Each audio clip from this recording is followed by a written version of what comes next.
Dude, if you are learning to code, you do not want to miss this video. Let's go through this together.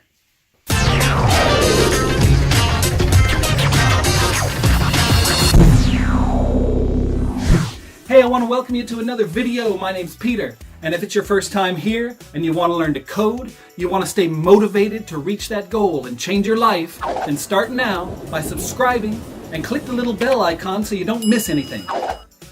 Hey, I want to welcome you to part 2 of an awesome interview with a great coder named Phil Moody. He's been in the business forever, and if you haven't seen part 1 of this interview, it's right here, dude. Right there. Right there. Go check that out first so that you're kind of flowing with the convo and you know what we're talking about. If you have seen part 1 of that already, well then, dude, here we are again, just waiting to hear what Phil has to say. It's just like an awesome mind meld with a great coder. He's here to talk to you about some of his experiences, share his wisdom. Dude, we're just going to get right into it, ladies and gentlemen. Phil Moody and this awesome interview. I would imagine that a large percentage of the people watching this are trying to self-teach or go through some type of boot camp, whether it be online or like actual physical boot camp that they go to.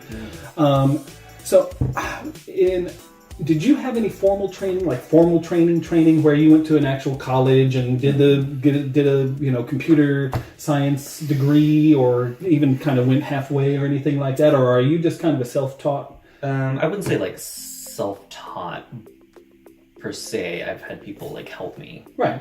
But yeah, because I grew up in Louisiana, and so there, especially in the mid 2000s, like it was still like classic programming. Mm-hmm. Like C++, mm-hmm. which is, I mean, it's nice, but like I was always like ready to go. Like I wanted to know, like you were chomping at the bit. Yeah, like I mean, if they would have taught PHP or even like I think Ruby on Rails is big back then, or starting to get big. Like I thought that would have been a value, but to me, like learning like all these like older programming, like I wasn't into the back end that much. I just wanted to know enough to like do what I needed to do. Right. And they were definitely not teaching front end classes. Not JavaScript or HTML, CSS was just non-existent back then. So you just kind of had to, at least I had to teach myself. Maybe in a bigger city, you could have had access to those kinds of things. Right. Well, I always say that I don't think really anybody is self-taught per se. Sure. I mean, it's not like you sat down with the documentation and go like, I'm going to learn this dang thing. Yeah. Always, whether it be online, whether it be somebody who just helped, and I'm always a big proponent of multiple teachers. Even in a like boot camp type of setting. Sure. It's very easy to kind of get one step behind, and then you're like in math class in 8th grade. I had one horrible teacher in 8th grade math class, and it was like really a nightmare because it is like stair stepping. Yeah. Yeah. And if you like miss one step, you're like tripping the rest of your life. Yeah. Definitely. And I'm always a kind of a proponent of re-referencing those kind of ideas in using different teachers, whether it be a friend of yours, whether it be an online tutorial or whatever, of just being able to have it come in this way, get a different perspective on it, and be able to go forward, because like every teacher has got some type of process that they teach through. But that's not going to always be suitable for every mind. Sure. You know what I mean by that? Yeah. And so some things may click with certain people. Right. And I seem to be the guy who like, it just never clicks. Right. But I digress. But yeah, so you just know, you came up the ranks and were just kind of you did it, not necessarily self-taught, but not any actual classical training. So, yeah. Well, good for you, man. Thanks. That's what I'm all about too. Yeah. I always have been. Do you remember a particular like aha moment when you were first kind of getting started and something clicked? Do you remember any of those moments? Or not really. I mean, you can just be honest about it. Yeah, I mean, I remember my first like web job was working for Relevant Magazine, and just having access to their code was like a big like aha moment. Just because like I had never seen anyone else's code before. Right. And so just like being able to dive, and this guy like I mean, later on in life, I realized that he wasn't even that great. You know, he was just kind of like scrapping himself. But just like, but for you right, at the time, for me at the time, like that knowledge was just amazing. Just because like I was like, oh wow, you can do this. Like a for, I think I'd never seen a for loop before. Right. You know, like, and I was just like blowing my mind. And so I remember that, and I remember for some reason a bug in IE 7 or something, and it was like something about background, using the background if you didn't have a space between like no repeat and something. Like I think like the URL and then like no repeat or something, it just like killed the whole thing, and that took like a day to figure out. And then when I finally figured it out, it was just like, this is why no one, this is why no one likes IE.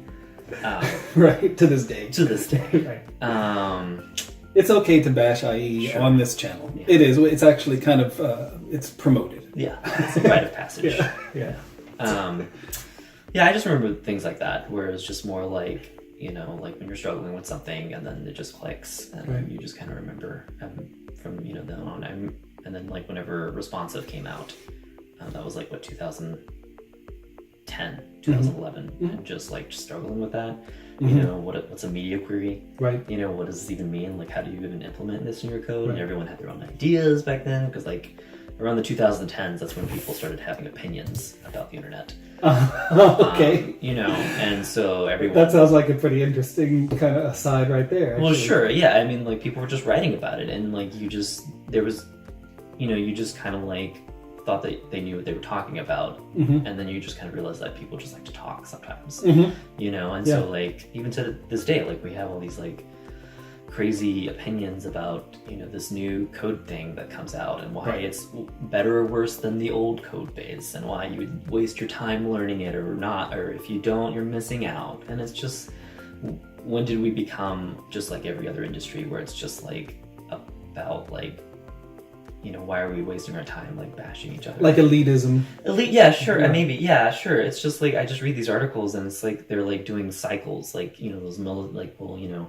React does like 200 cycles per like millisecond, and like Vue only does 190. They're like so in, but they cannot see the forest for the trees any longer. Who cares? Like, unless you're literally Facebook, where every millisecond counts, like, why does it matter? Right. You know, and why are we talking about this?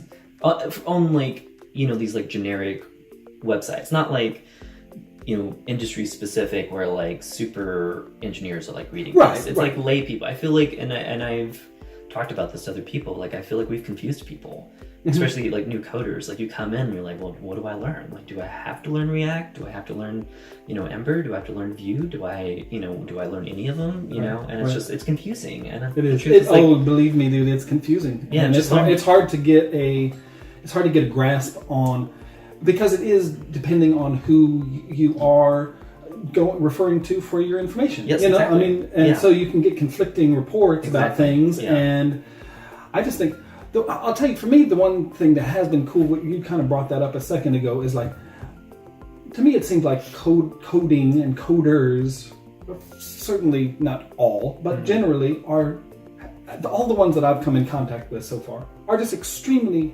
happy to help you out. Yeah. And and it's not like there's some kind of, and again, there are exceptions, of course, but it's like a kind of cool club where you don't have to be cool. Sure. You know what I mean? Yeah. Which is such a blessing. I mean, really, it's just been such a blessing, because people really will just kind of reach out and go like, yeah, man, I'm going to give you a hand here. Whether it be like with this channel, or whether it be like actually with some coding problem that I'm having, or whatever it be, you know, or there's just been time and time again where I'm just like, dude, this has just been a really kind of cool thing. And I'm sure all of us have been in kind of cliques or phases of life where it wasn't like that. Yeah. And you kind of once bitten, twice shy about kind of opening up. Sure. A little bit. Sure. You know, and you're like, sure. I don't want to like get burned. You know, and I haven't really found that at all, and so it's just nice that you kind of bring that up. And of course you're bringing it up, saying that it's kind of like, we shouldn't be like that. But I think you're bringing in the exceptions. We shouldn't be so opinionated where or extreme, I guess. You know, we shouldn't make it seem like one thing is like worse than the other. I mean, there are like obvious like bad things to do when you're coding. Right. You know, like make sure you don't repeat yourself, try coding. Right. You know, those Right. things are definitely, but when it's like one thing versus another, I mean, it's just someone's opinion. Right. You know. Right. And that's just... And be cool. Yeah. Just be cool. Yeah, but it's just, I mean, but then you realize the people that are writing these articles are the people who probably aren't coding. Because, like, I just you know, because I used to be like, well, when do they find the time? And then you realize, like, a lot of them just really don't code that much. They're just writing these opinions because people are listening to them. And not saying that they're bad They're coders. like opinion makers. But yeah, like, they realize that, like, well, you know, people are listening to me, so I'm just going to keep writing opinions. And they maybe shouldn't be writing opinions. Well, that is a very important thing to say, I think. Because for people who are like aspiring coders, it is a daunting task to just navigate it to begin with. Sure. You know, to even have any idea. You know, I've been very fortunate to find a specific path that I'm happy with. You know, but it is also it's very hard to kind of parse out what's real, what's not real, and to have that I guess viewpoint from somebody who is much ahead of us. It's nice to be able to go like, okay, well, let's remember that the guys who are proclaiming to be experts are many times not experts. Sure. Yeah. You know? Yeah. Where that can seem like quite a kind of anathema. Well, like, how is that possible? But it is possible. Right. How are they letting them publish this on a website? Right. You know, if they're not an expert. Right. And, you know, but lots of people publish things on the internet. Yeah. Well, what is that old kind of adage of like, if you can't do it, teach. Right. And it's always something that's kind of in that same vein. Yeah. You know? And it's not to put down people who write opinion pieces. I mean, they are important, you know, because they do lead discussions. It's just like sometimes they just, you know, when you start attacking people or attacking old code, you know, I feel like that's when you start confusing people, and it just damages everything. And we just don't need that. Yeah, that's right, man. I got two other quick questions for you. Any advice for new coders who are trying to break into the industry? Not necessarily about the coding per se, but you know, things that you have seen, not necessarily from your past as yourself getting a job, but I'm sure you've seen a lot of people coming in and like, did you see something that somebody did that was extra cool or that was interesting, you know, thinking outside the box? I'll let you go with it, but you know, that type of riff on that, if you will. Sure. I'm probably the wrong person to ask about getting a job because I'm horrible at getting jobs. And that's okay. I don't interview well. I'm not good at selling myself. I prefer just to do the task. And so that's why, you know, I've been more like on my own for most of the time. But I think the main thing is, especially when you're starting off young or just early, just do as many things as you can, even if it's free. And there's nothing wrong with doing something free as long as you get value out of it. Right. You know, it's a problem when people are just using you and just like, oh, can you code this and code this and code this? But if you're learning from it, you know, if it's a new thing, if it's a new project that can help you like learn a few things, then I think it's worth it. Because then you can have a portfolio piece. Right. But you also have to be careful about people like trying to use you and being like, oh, if you do this, we're gonna make you so much money. Right. You know, if they, you know, if someone needs you to get rich, then they're probably not going to get rich. You know, like I find people who are rich usually on their own, like because they can do it. Yeah. You know, they don't need to like use someone else to do it. And so I just be careful about people like that. You know, who come in and promise you the world. Okay, that's the end of part 2 of this awesome 3-part series that I did with the very cool Phil Moody. Phil, I do want to thank you for dropping by and like mind melding with us.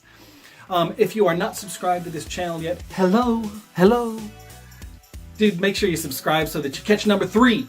And for the subscribers, hey guys, listen, always in these interviews, please leave new questions for new interviews that are coming up. I got tons of people lined up and I just want to have it so that the whole community is asking these questions. So I'm like the filter of these questions to these cool seasoned pro coders so that we can kind of tap into their brain and find out what we want to find out from them, man. So make sure you do that.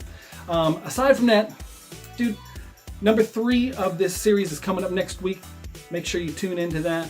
And in the meantime, rock on, fellow coders. Rock on!